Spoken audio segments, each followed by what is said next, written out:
Hi, I'm Dr. Marianne Cintron, founder of Step by Step Dyslexia Solutions. I wanted to ask you if your child has auditory processing disorder. A lot of parents ask me, what is auditory processing disorder? Well, can you imagine dealing with a phone call with a bad connection every day? How uncomfortable that is?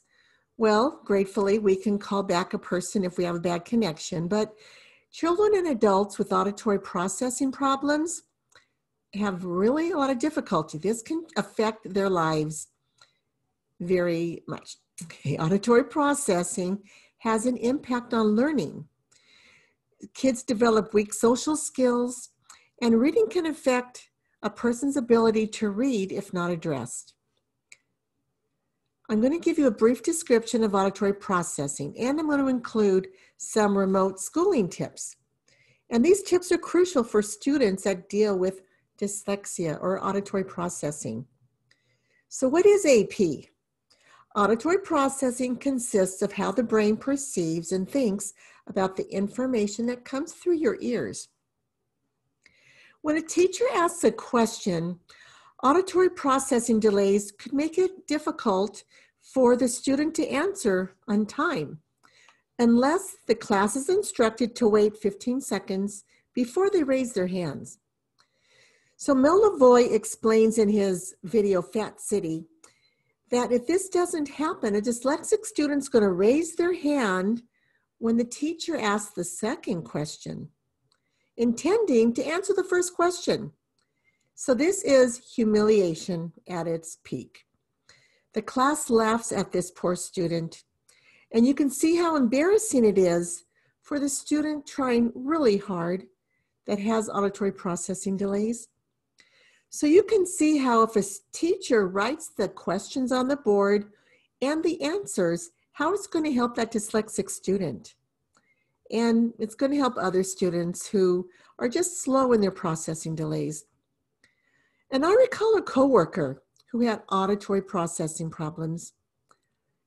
I was a new graduate from UC Santa Barbara, and I was in the Bullocks management training program. And there was a gal in there with me. We were both training to be assistant managers.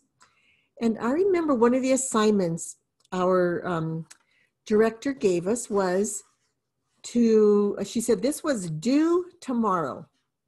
Well, I knew what she meant just because of the emphasis on due tomorrow. However, my coworker saw it as do it tomorrow.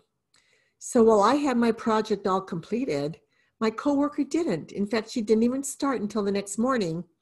But she was all humiliated because, of course, the supervisor nailed it, yelled at her and was all upset. Don't you understand? And anyway, so that screaming at my coworker really humiliated her. So similarly, auditory processing deficits really require clarification. Dyslexic kiddos lack self-confidence and they won't ask questions, and they don't learn by watching others. They need explicit instruction and modeling. So people ask me, how do I know if my child has auditory processing deficits and their children are dyslexic? Well, what they don't realize is the auditory processing is causing the dyslexia. And this is what is that eligibility for that child to be in special ed. Did you know that 85% of the students in special ed have dyslexia or auditory processing?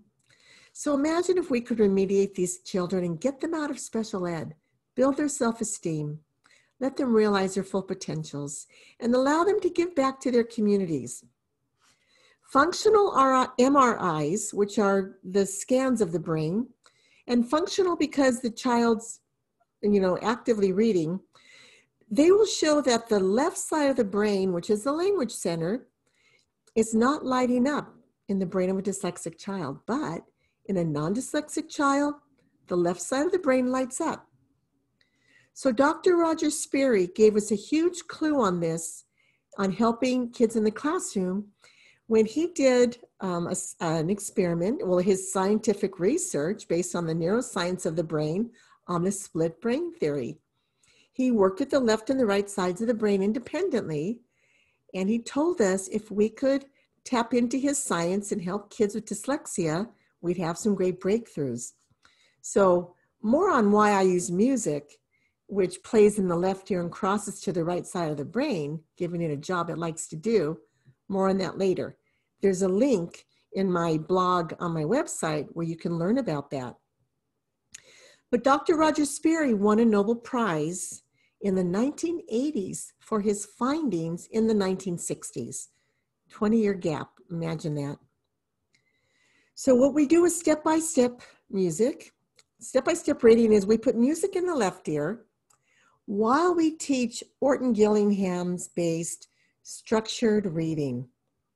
Music plays in the left ear, and sometimes we'll talk to the student, and sometimes we will be playing music exercise, spelling exercises in the student's right ear.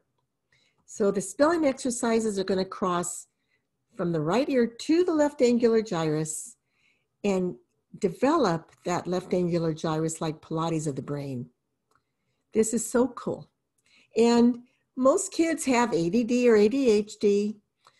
And so the music played in the left ear also settles the brain and allows them to learn. It's a pretty amazing tip. Allow your students to listen to classical music.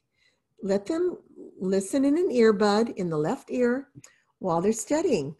I used it with students doing math. So some remote schooling tips.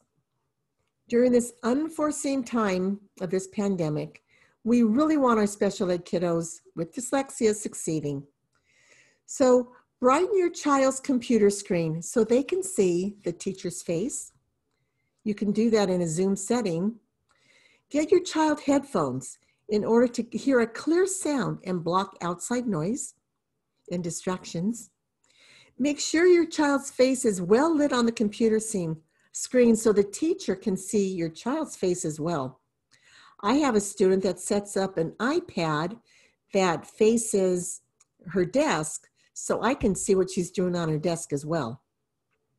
The eyes and facial expression really support your students. So the teacher needs to see your student's face. So parents can check the teacher and see if they can provide information in case your student's missing something. Teachers need to use visual supports for learning. Use a document camera. The camera plugs into the computer and allows the students, allows you to show the students exactly what you want to do. You can get this on Amazon. Listening is very fatiguing to a student, so be sure you give the kiddos breaks. Let them move around. If you see your child continuously yawning and they get overload, give them a break. Put water on your child's desk, and don't let them drink all the time, but it's there if they need it. The water will be energizing your child's brain.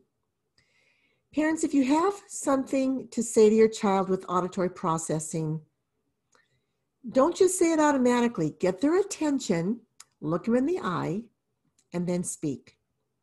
Slow down and take longer pauses between sentences. Find ways to have your child repeat the information. Anyway, hope these are helpful tips. Auditory processing is what puts a lot of children in special ed. It's their eligibility under specific learning disability. Hope this has helped. Tune into my other podcasts and my other YouTube and Dr. Marianne Cintron with step-by-step dyslexia solutions. Please share and save and like. Thanks so much. Bye-bye now.